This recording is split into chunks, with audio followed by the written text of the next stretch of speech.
Detik-detik penangkapan seorang begal di Cianjur hingga naik ke atap rumah warga.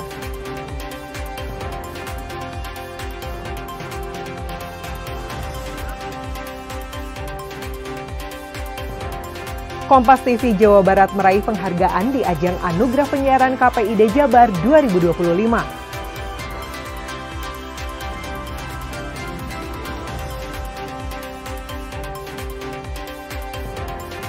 Semarak Hari Pahlawan, petugas kereta cepat Wush layani penumpang dengan menggunakan pakaian adat.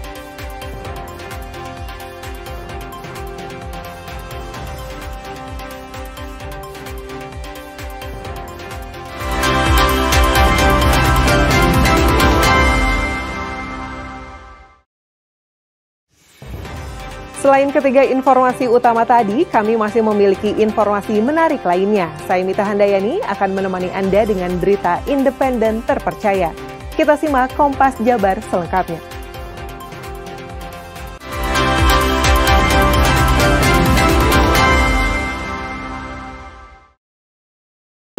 Bangunan Sekolah Dasar Negeri Najaten 1 di Kecamatan Cibalong, Kabupaten Garut, ambruk akibat diterpa hujan deras disertai angin kencang. Akibat peristiwa ini, aktivitas belajar mengajar menjadi terganggu.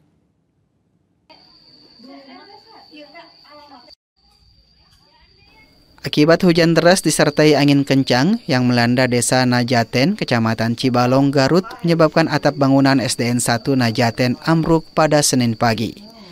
Selain diterpa cuaca buruk, kondisi bangunan sudah tua.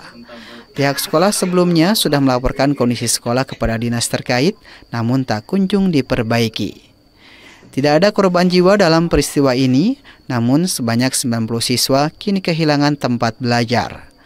Dari tempat ruang kelas yang ada, 2 rusak berat dan tidak bisa digunakan, akibatnya proses belajar mengajar terganggu. Ya betul, ini sangat terganggu sekali untuk aktivitas sekolah.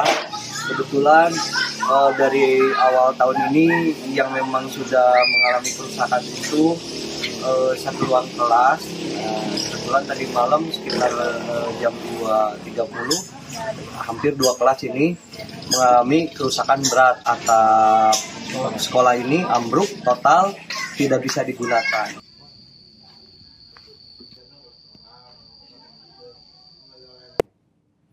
Seorang pelaku begal di Cianjur ditangkap warga. Menghindari tangkapan warga, pelaku sempat lari hingga ke atap rumah warga.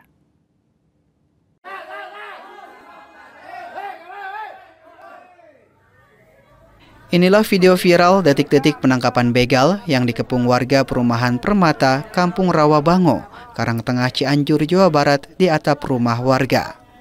Sempat terjadi aksi kejar-kejaran antara pelaku dan warga di atas genteng rumah warga. Warga yang geram sambil meneriaki pelaku akhirnya bisa turun dengan bantuan anggota Polsek Karangtengah. Sebelumnya pelaku berpura-pura menjadi penumpang ojek. Saat diminta mengantarkan ke suatu tempat, pelaku meminta berhenti dan berusaha merampas motor korban. Polisi yang datang ke lokasi kejadian akhirnya bisa membujuk pelaku untuk turun dan langsung menangkap pelaku ke Polsek Karangtengah. Dari anggota Polsek yang piket pada saat itu, Polsek Karangtengah mendatangi dan mengamankan pelaku dan membawa pelaku ke Polsek Karangtengah. Yang saat ini sudah kami lakukan penyidikan dan sudah ditahan. Dari keterangan pelaku mengakui perbuatannya seperti apa? Betul, pelaku mengakui perbuatannya karena memang kondisi ekonomi dia butuh duit. Pelaku atas nama inisial AM berusia 25 tahun, alamatnya Kampung Cidadap, Kecamatan Cibeber. Untuk mempertanggungjawabkan perbuatannya, pelaku dijerat pasal 53 Junto 365 tentang percobaan pencurian dan kekerasan dengan ancaman 9 tahun penjara. Anggar Riyadi, Kompas TV, Cianjur, Jawa Barat.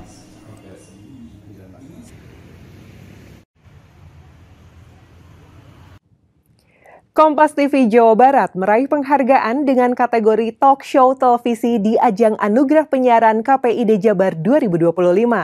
Penghargaan ini menjadi motivasi dan semangat baru bagi Kompas TV Jawa Barat ke depannya.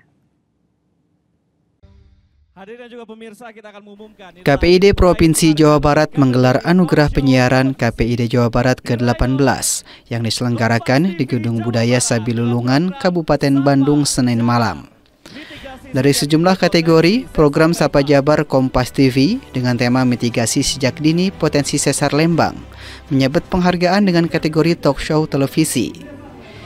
Kepala Biro Kompas TV Jawa Barat Suhendar mengatakan penghargaan dari KPID Jabar ini membuat semangat baru dan motivasi lebih besar lagi agar Kompas TV Jawa Barat lebih baik di masa mendatang. Kompas TV Jawa Barat.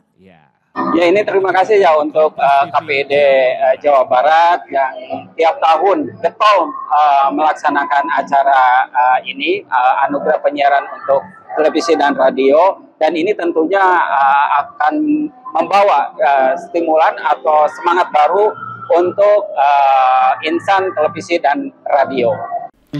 Sementara itu, Wakil Gubernur Jawa Barat Erwan Setiawan yang turut hadir di acara tersebut mengatakan kegiatan ini bukan hanya sekedar penghargaan saja, namun dapat menjadi motivasi bagi penyiaran di Jawa Barat. Ya, saya berharap dengan kegiatan ini menambah semangat, motivasi bagi dunia penyiaran di Jawa Barat. Tadi sebagaimana saya sampaikan dalam sambutan, ini bukan hanya penghargaan semata, tapi betul-betul motivasi juga pada penyiaran di Jawa Barat.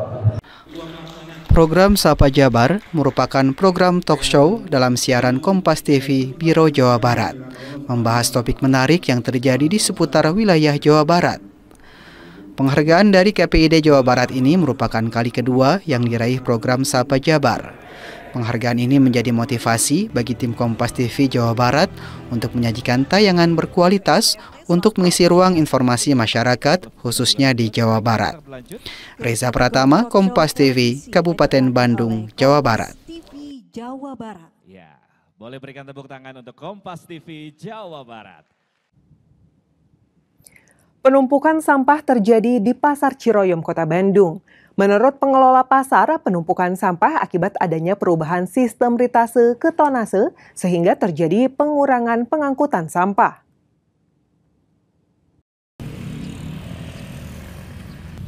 Seperti inilah kondisi sampah yang menumpuk di kawasan Pasar Ciroyom, Kota Bandung, Senin siang. Penumpukan sampah ini meluber di pinggir Pasar Ciroyom dan menimbulkan bau tidak sedap. Kondisi ini membuat tidak nyaman para pedagang dan juga pembeli.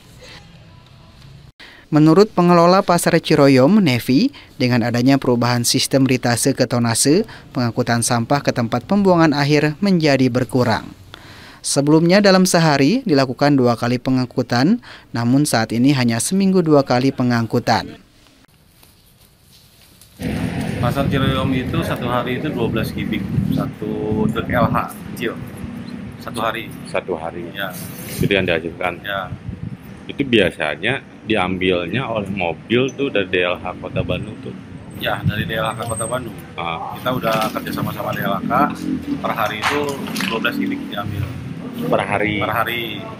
Untuk sekarang? Sekarang udah per 1 minggu itu 2 kali. 1 minggu itu 2 kali berarti ya, berkurang.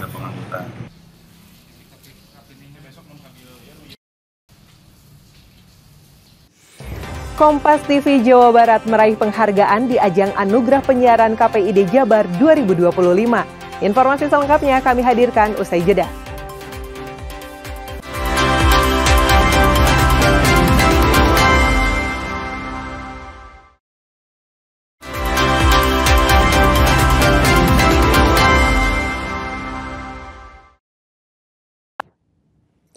Semarak Hari Pahlawan, petugas kereta cepat Wush layani penumpang dengan menggunakan pakaian adat. Selain itu, penumpang Wush juga mengheningkan cipta di perjalanan Wush.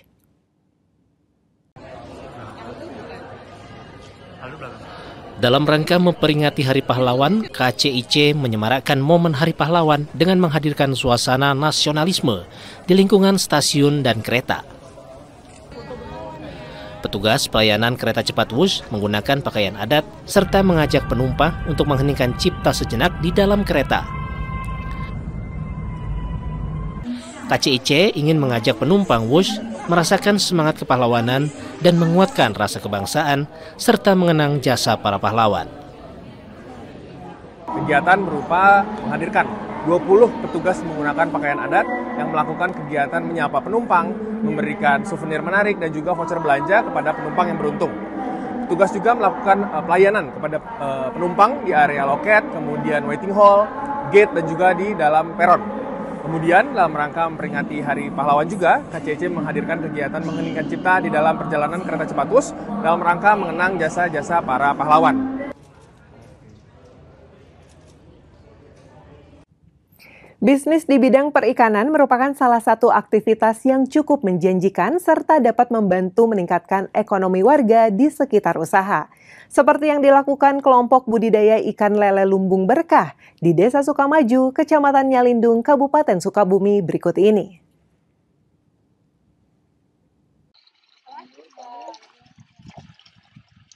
Kelompok yang berdiri sejak 2020 lalu, berawal dari potensi lingkungan banyak air mengalir, sehingga membuat kolam budidaya ikan di Desa Sukamaju, Kecamatan Nyalindung, Kabupaten Sukabumi. Kelompok Lumbung Berkah memulai dari pembibitan ikan lele hingga pembesaran dan pemasaran. Dengan mendapatkan dukungan dari berbagai pihak, kelompok Lumbung Berkah juga mendapatkan modal dari perusahaan SCG melalui program Gesari, Gerakan Desa Berdikari untuk berkolaborasi mengembangkan budidaya ikan lele. Dari hanya 4 kolam, kini Pokdakan Lumbung Berkah berhasil membangun lebih dari 40 kolam ikan dan mengembangkan usaha ke berbagai wilayah. Bahkan jika ditotalkan, kolam pembudidaya ikan lele ini ada sekitar 150 kolam yang tersebar hingga ke desa tetangga di bawah kelompok Lumbung Berkah. Selain itu juga, mereka tak pernah kesulitan menjual hasil panen, karena banyak pembeli yang datang langsung ke kolam, seperti pembeli dari wilayah Bogor maupun daerah lainnya. Tak hanya itu, Lumbung Berkah juga membuka kesempatan belajar bagi generasi muda. Anak-anak sekolah di sekitar Desa Sukamaju kini bisa belajar langsung cara membudidaya ikan lele. Mulai dari pemberian materi, hingga diberikan benih ikan lele untuk dikembangkan di rumah masing-masing. Awal mula dari modal sendiri yang hanya modal 3,5 juta kalau nggak salah waktu itu, dan di tahun pertama kita disupport anggaran juga dari SCG kalau nggak salah itu 45 juta. Kita bisa memperluas 1 tahun itu dikasih anggaran 40 juta itu kita bisa ngebangun kalau nggak salah 40 kolam dan bisa mengajak juga ke wilayah, ke para petani yang ada di sini untuk bergabung dengan kita. Sementara salah satu siswa, Azra Mutiara Aulia, mengatakan kini dirinya lebih mengetahui cara budidaya ikan lele, bahkan hingga mengembangkan pembudidayaan ikan lele ke depannya. Dengan mengikuti pelatihan ini, ke depannya bisa mengembangkan sebelum mendapatkan pekerjaan setelah lulus sekolah nanti. Yang kita dapat atau pembelajaran yang dikasih dari sekolah lele dari SCG ini, kita ini mulai dari hari pertama sampai hari ini kita dapat materi yang udah disampaikan dari Dinas Perikanan, mulai dari apa itu ikan lele, terus organ-organ yang ada di dalam ikan lele, terus cara kita pembesaran ikan lele. Nah, untuk hari ini kita melakukan pembesarannya yaitu di hari terakhir. Kelompok Lumbung Berkah juga mengembangkan olahan dari bahan ikan lele yang dikerjakan dari para ibu-ibu kelompok tani. Pemanfaatan daging ikan lele yang besar atau lolos dari sortir menjadi abon lele, lumpia kering abon lele, bahkan kue khas tanggal abon lele yang menjadi produk unggulan. Olahan ini masih dipasarkan melalui pameran UMKM di Kabupaten Sukabumi dan kini mulai merambah ke pasar online. Dari kolam di sudut desa, kelompok Lumbung Berkah membuktikan bahwa kemajuan bisa lahir dari kerja keras, kolaborasi, dan semangat belajar tanpa henti. Andrius Muhtar, Kompas TV, Sukabumi, Jawa Barat. 120 peserta off-roader adu cepat di kejuaraan nasional off-road di Sukabumi. Informasi selengkapnya kami hadirkan usai jeda. Tetaplah di Kompas Jabar.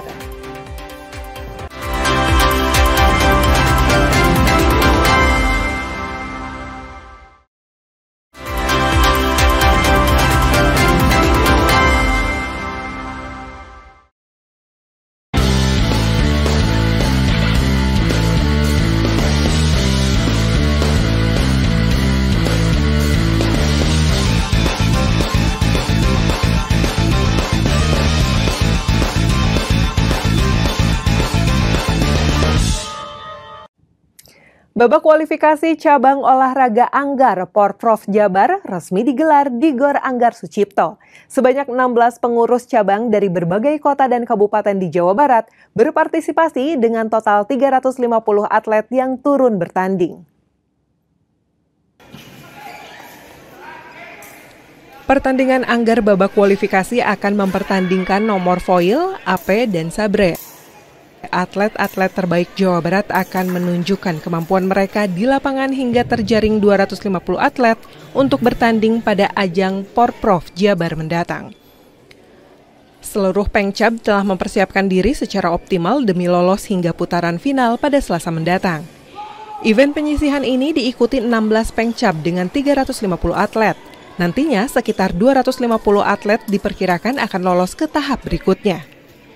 Karawang dipilih sebagai tuan rumah babak kualifikasi Anggar Jawa Barat karena memiliki Gor Anggar yang lengkap dan modern. Yang mengikuti itu ada 16 pengcap se-Jawa Barat dengan jumlah 350 yang mengikuti. Nantinya ada berapa yang untuk lolos ke Porprov Jabar? Biasanya berapa? 250.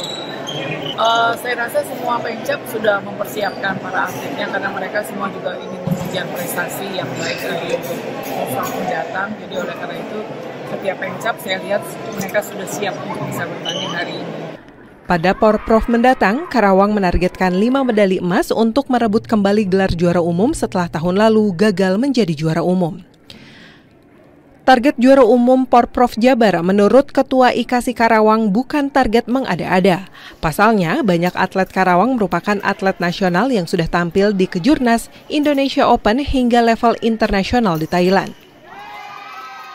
Pertama sih kita ucapkan terima kasih kepada Porprov Jabar karena telah menunjuk Karawang sebagai tuan rumah untuk BK babak kualifikasi ini. Untuk Karawang sendiri kita menurunkan full semua cabang kita ikutin, semua nomor kita ikutin gitu. Dan kita berharap bahwa Anggar Karawang bangkit kembali gitu. Dengan adanya stadion ini, GOR ini tentunya ini kita jadikan untuk memicu semangat para atlet kita untuk kembali Karawang tegak berdiri. Selain memiliki atlet yang baik, Karawang juga memiliki GOR dengan standar nasional hingga fasilitas ini bisa mendukung atlet dalam berlatih untuk menjadi yang terbaik membidik banyak medali. Adi Wahadi, Kompas TV, Karawang, Jawa Barat.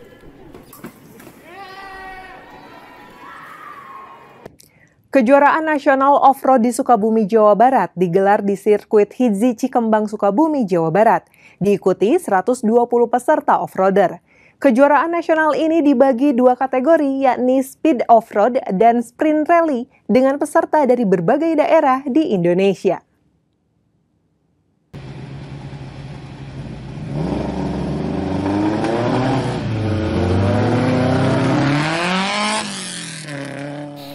Ajang kejuaraan nasional off-road diikuti 120 peserta pembalap dengan menjajal sirkuit Hidzi yang berada di Komplek Perindustrian Cikembang, Kabupaten Sukabumi.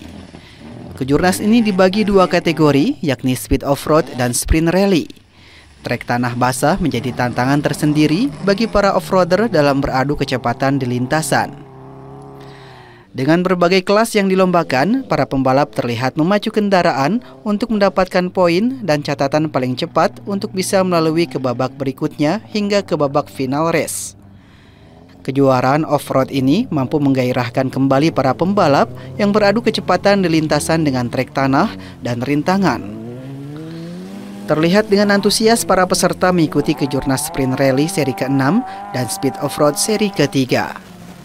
Di kelas Sprint Rally sangat menantang dengan sirkuit tanah dan usai diguyur hujan yang ada di Sukabumi ini, pasalnya berbagai rintangan membutuhkan kemampuan dalam mengendalikan mobil agar finish dengan waktu tercepat. Salah satu pembalap nasional, Rifat Sungkar didampingi sang putra Maika Sungkar. Pada spesial stage 1 sirkuit Hidzi tidak hanya unggul di kelas R3 di mana mereka berada. Rifat dan Maika menjadi yang tercepat di grup R. Race di sirkuit ini adalah sirkuit yang sangat menantang, sangat bagus untuk berlatih, dan sangat membutuhkan akurasi. track kayak begini tuh adalah track yang paling kita butuhin untuk mengembangkan skill pembalap karena variasinya jelas, banyak bukit, tikungan nggak kelihatan, dan kontur tanahnya perlu dipelajari. Senada dengan pembalap wanita, Chanya Prasetyo mengatakan sirkuit ini cukup menantang dan seru, sehingga dapat menguji adrenalin tersendiri bagi para peserta. Race hari ini top banget, tanahnya nggak bisa diprediksi, ada beberapa tikungan yang benar-benar licin banget, dan ternyata pada di straight-nya itu ternyata kering gitu tanahnya. Jadi ya alhamdulillah mobil ini bisa dikendalikan sama aku, dan alhamdulillah aku juga finish. Kejurnas ini, para peserta datang dari berbagai daerah di Indonesia dan diharapkan sirkuit ini tetap dipertahankan serta animo peserta bisa terus bertambah. Andris Muhtar, Kompas TV, Sukabumi, Jawa Barat.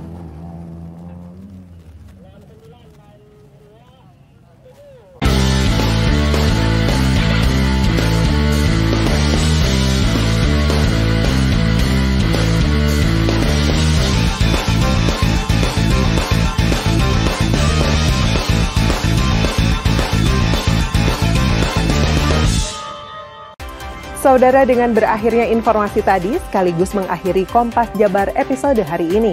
Saya Mita Handayani beserta kru yang bertugas mengucapkan terima kasih dan sampai jumpa.